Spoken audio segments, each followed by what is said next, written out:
Bueno, muy bien. Hoy vamos a hablar de lo que son los fundamentos psicológicos de la psicología bioética. Cuando hablamos de psicología, en sus raíces significa psique, alma, y logos, tratado, comprensión, entendimiento, y sería como el entendimiento del alma humana. Nosotros sabemos de que, aun cuando la psicología científica es relativamente reciente, es decir, la psicología que se basa en el análisis científico de la evidencia, por decirlo, de tratar de cuantificar o de mecanizar los contenidos psíquicos del ser humano, es relativamente reciente. Nosotros sabemos que desde el siglo XV es donde aparece la primera reseña de la palabra psicología, a cuenta de un libro de Marco Maravlich que llamó La psicología del alma humana, escrito en latín con fondos tomistas y aristotélicos. Ya después, 100 años después, en Alemania ya viene un escrito de Rudolf Geckel llamado El perfeccionamiento del alma, que ambos escritos tienen unos profundos contenidos espirituales. Cuando nosotros estamos viendo cómo inició la psicología inició como una fenomenología. La fenomenología básicamente fue una palabra que acuñó Edmund Husserl ya recientemente para tratar de reducir a través de su teoría reduccionista lo que es inmaterial, lo que es relativo a los fenómenos de la conciencia humana, muy dentro de la inmanencia del ser y de la conciencia. Ya cuando nosotros empezamos a estudiar la psicología, debemos sin duda llegar a Brentano, ya alrededor del 1800, largos, 1830, 1840, cuando ya Brentano, que fue un sacerdote, él inicia con todo su estudio muy relacionado con la espiritualidad y la intencionalidad humana, es decir, la intención. ¿Por qué se mueve el ser humano? ¿Qué es lo que lo lleva a un impulso? Esta intencionalidad a su vez fue muy tomada de Santo Tomás, en donde este enfoque de Brentano, que Brentano fue profesor de Freud y profesor de Edmund Husserl, empezamos nosotros a describir esa intencionalidad, esa intención. Ya cuando Freud, que no hay que negarle a Freud sus grandes hallazgos entre todos los contenidos inconscientes, en toda la psicología del yo, que es absolutamente importante, vemos de que Freud va proponiendo un impulso del yo entre dos fuerzas opuestas, una movida por el principio del placer y la otra movida por la autocensura o la censura interna, representadas por el superyo como fuente de censura interna o autocensura, y por la otra parte el principio del placer, y describe al yo como un elemento, una agencia, una instancia intrapsíquica que está lidiando entre esas fuerzas. Ya cuando se van ya generando todas las escuelas de psicología de la vuelta del siglo XVIII al siglo XIX, del siglo XIX al siglo XX, empezamos nosotros a encontrar que a través de todo lo que se llama la primera psicología científica, tratan de describir al ser humano como un instrumento mecánico. Realmente aquí lo que reina es una polisemia, porque si nosotros vamos profundo, vemos que son muy similares las diferentes búsquedas, tanto en los enfoques de Brentano, los enfoques de Freud, los enfoques de Husserl y los enfoques de los primeros mecanicistas como James y Watson, en donde ya finalmente se llegan a las teorías de Skinner, de la teoría conductual de que el ser humano se mueve básicamente, o el impulso o la intención del ser humano va hacia el refuerzo positivo o hacia el refuerzo negativo. Por eso es muy importante entender que el refuerzo positivo es el placer, muy afín a todo lo que habla Freud de esa fuerza interna que nos lleva a la procura del placer, aun cuando Freud lo describía como un impulso sexual. El placer hay que verlo, no solo como el sexo, sino todo lo que es el placer de la carne. Hoy lo entendemos como el estímulo del circuito dopaminérgico. Y por el otro lado, los mecanicistas proponen el refuerzo negativo, que es que el ser actúa o evitando o suprimiendo la amenaza que representa un elemento que puede considerarse negativo para él. Positivo el estímulo que genera placer, negativo el estímulo que proviene del miedo, de la angustia, de la culpa, de lo que podemos llamar de las emociones que son de difícil procesamiento, ¿no? Las desagradables. Entonces están las emociones agradables y las emociones desagradables. Ya con el tiempo se empiezan a imponer un poco estas teorías conductistas, pero debemos ir mucho más allá, porque sabemos de que el ser humano también tiene un impulso, por ejemplo por emulación, porque el ser humano, según estas teorías de Jean Piaget del aprendizaje, el ser humano incluso puede aprender solo mirando, y es la emulación, y copiamos conductas, consciente e inconscientemente. Y por la otra parte está la autodeterminación. Hay personas que actúan realmente por solo determinación, por convicción, que incluso si nosotros llevamos esto a extremos, vemos en los musulmanes como una persona hace la yihad o se quita la vida únicamente por matar a personas, y ahí no hay ninguna recompensa del placer, ni tampoco está evitando el miedo, porque sería completamente lo contrario. Por eso es necesario entender de que hay varios impulsos, es decir, una intencionalidad no únicamente hacia el placer, hacia la búsqueda del placer o lo agradable o lo desagradable, pero definitivamente el ser humano se mueve en una mecánica de la insatisfacción versus la satisfacción, que es cuando empezamos a entender todo lo que van proponiendo los psicólogos humanistas existenciales, siendo Carl Rogers también sacerdote, como Brentano, pues renunciaron a sus hábitos conservando la fe, en donde van proponiendo junto con Abraham Maslow estos movimientos tan importantes de lo que es la satisfacción de las necesidades humanas, de que el ser humano se mueve es para satisfacer necesidades. Es muy importante entender de que definitivamente nosotros nos movemos en búsqueda de necesidad para satisfacer esa necesidad que Maslow las propone: la primera, las necesidades biológicas; la segunda, las necesidades de seguridad; las terceras, las necesidades de afiliación o filiación social; las cuartas, la necesidad de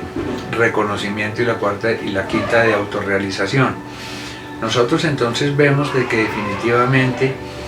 hay un movimiento intrapsíquico, hay una necesidad intrapsíquica, que es donde nosotros vamos estudiando y buscando esta anatomía del yo,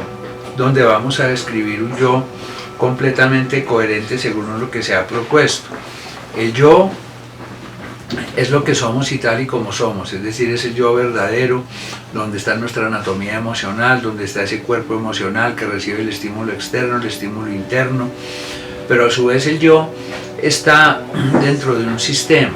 Este sistema nosotros podemos verlo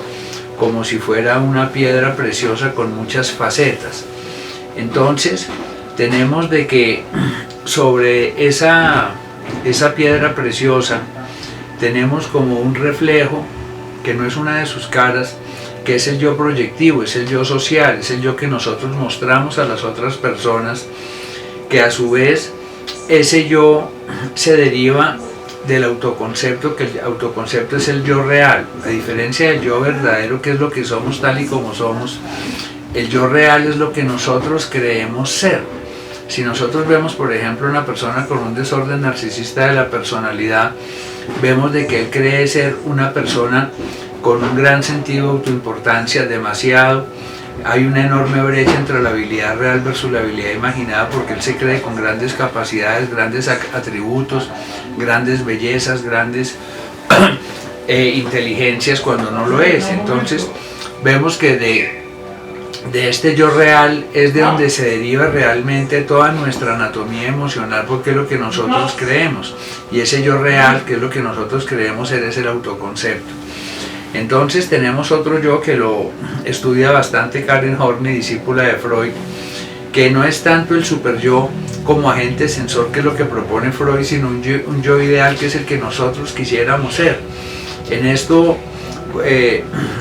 Alport trabaja bastante, porque lo ve también como una gran parte de nuestra autoestima, que es ese yo que nosotros quisiéramos ser, y muchas veces mueve nuestro impulso hacia ese yo futuro, hacia ese yo que nosotros hemos desarrollado como un constructo imaginario. Y eso es lo que nosotros nos mueve en nuestro tiempo presente a buscar el logro personal, a buscar la autorrealización. Por otra parte, nosotros estamos viendo de que definitivamente entre todos estos componentes del yo proyectivo, yo social, el super yo, el ello movido por el principio del placer, el yo ideal, este yo real representado por el autoconcepto, todos ellos son las facetas de esta piedra preciosa, pero el fondo de lo que hay dentro de ese yo es el self. La psicología del self inicia hace muchos años básicamente con Heinz Kohut,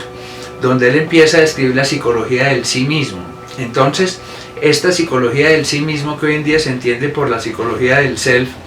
es básicamente el elemento integrador y sincronizador entre los diferentes componentes del yo. Cuando el self empieza a tener problemas, ¿es por qué? Porque el contenido del self es netamente los autos: autonomía, autoestima, autocontrol, automonitoreo, autorregulación, la autoactualización, que es tan importante, que proponen Rogers y Maslow, que es el elemento principalmente integrador entre todas estas facetas del yo, van derivando del autoconcepto. Entonces ahí es donde nosotros estamos viendo la importancia de adquirir una psicología integradora, una psicología resignificadora, una psicología alineadora, que permite a esos componentes del yo aliviar su conflicto interior, porque cuando esas partes están jalando para diferentes facetas, el yo se va fracturando, que es lo que propone nada menos que Carl Jung, que lo llama las fracturas o las escisiones del yo. Y la escisión es ya cuando la persona se rechaza tanto que genera un yo que no es, que es lo que ya llamaban algunos sucesores de Freud el alter ego, que hoy en día lo entendemos como el split disociativo, la fractura del yo, que es tanto el dolor que sale de sí mismo. Por ello lo vemos en el trastorno disociativo de la personalidad, lo vemos en algunos límites de la personalidad, que es ese split disociativo, porque hay mucho rechazo. Entonces, cuando nosotros estamos viendo la importancia de entender este self, es cuando llegamos al convencimiento de que hay un elemento también que se agrega al self, que es el sistema de valores que tiene la persona. Y cuando sumamos el self, que es todo lo que integra a las diferentes partes del yo, al sistema de valores, encontramos el carácter. Entonces, el carácter lo entendemos como la estructura por formación de la personalidad. Si es por formación, se puede deformar, o se puede rehacer, o se puede reconstruir, o se puede producir.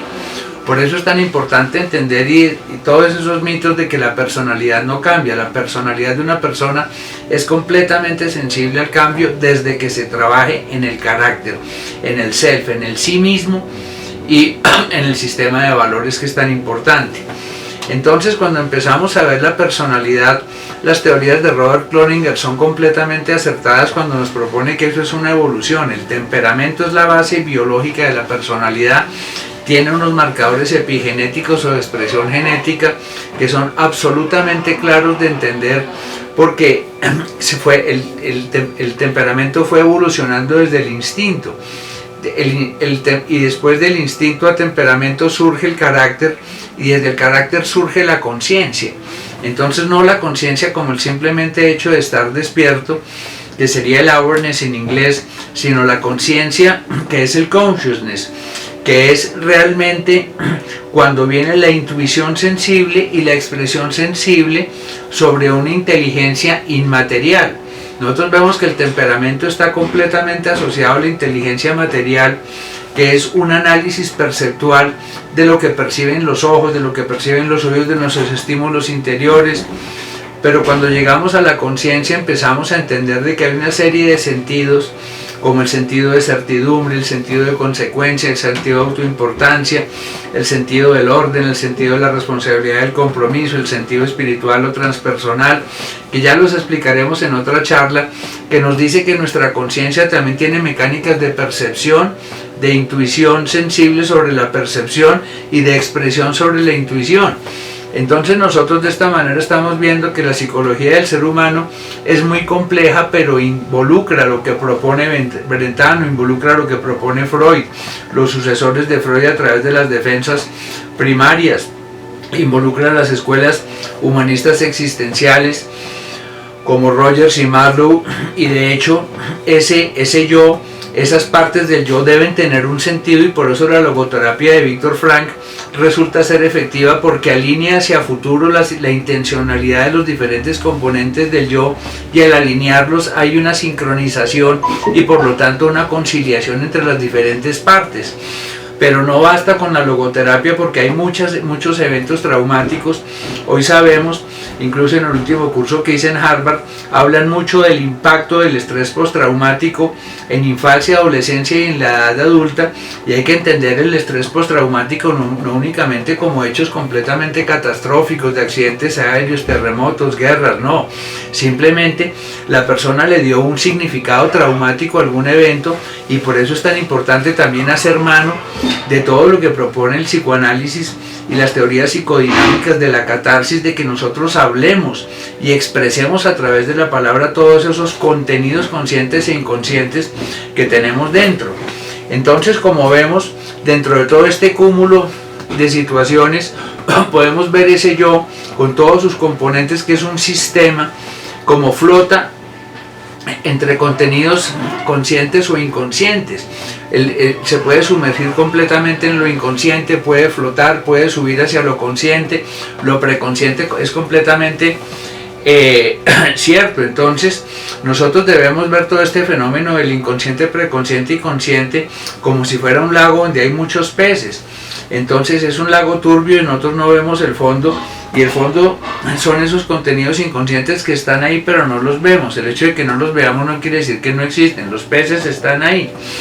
El preconsciente son los peces que vemos en la superficie a 50 centímetros, a 20 centímetros, como que están ahí, y el consciente ya es lo que estamos viendo por encima de la superficie, y la misma superficie que lo vemos y lo percibimos con plena claridad.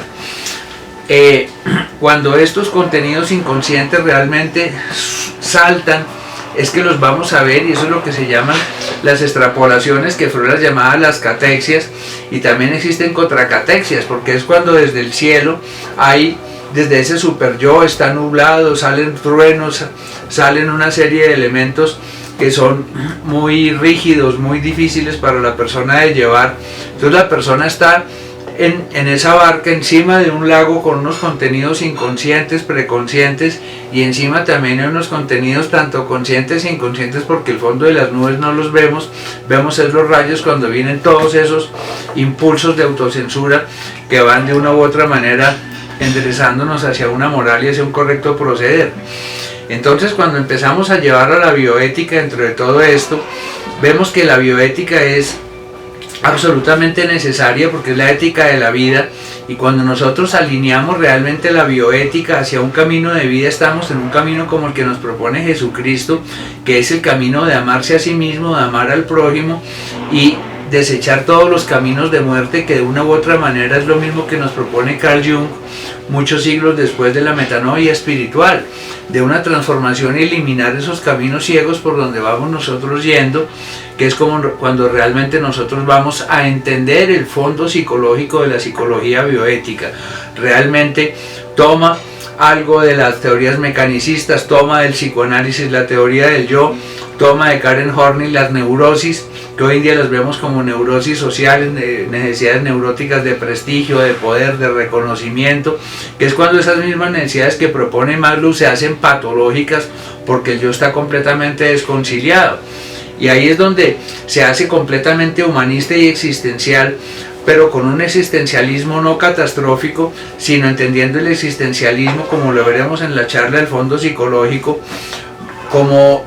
esa agencia filosófica que nosotros tenemos dentro, que nosotros somos consecuencia de nuestras propias decisiones, y de hecho también hay un entorno social, que es cuando la psicología bioética se apropia de cosas de la psicología social y también de la psicología positiva, pero de la psicología positiva hay que entender que no existen emociones negativas, todas las emociones están instauradas por la evolución para sobrevivir, todas tienen una función epigenética, una función en su expresión genética y en la producción de esas fuerzas que nos llevan a la supervivencia. Por eso hay que entender que emociones positivas y negativas no hay, simplemente hay agradables y desagradables, pero sí de hecho las emociones pueden, como la ansiedad, cobrar matices patológicos como en un ataque de pánico. Por eso es muy importante entender la psicología bioética, y en su praxis pues es algo que nos ayuda a vivir en armonía, porque conciliamos el yo, porque nutrimos al self de la tripleta básica: autonomía, autocontrol y autoestima. Autonomía es básico porque cuando desarrollamos esta facultad, llamémosla del carácter, de propenderse a sí mismo, amor propio, surge la autoestima. Cuando se propende de control interno, surge el autocontrol. Cuando se propende de regulación, surge la autorregulación. Y ahí, cuando ya empieza a buscar una sincronización entre los componentes del yo, surge la autoactualización, que es tan importante, no solo para estar actualizados en tiempo presente, sino lo del pasado, dejarlo atrás, porque vivir nosotros con las emociones pretéritas es como si estuviéramos leyendo los diarios del ayer. Eso es completamente inútil. Por ello hay que aprender a soltar el pasado, que es un enfoque muy psicoanalítico. Hay que tener un sentido claro de vida, y por eso es altamente logoterapéutica, y definitivamente, aun cuando no es mecanicista, sí entiende que el ser humano siempre se mueve en una mecánica de la insatisfacción versus la satisfacción. Muchísimas gracias, espero que hayan disfrutado este video. Les habló el doctor Andrés Jaramillo.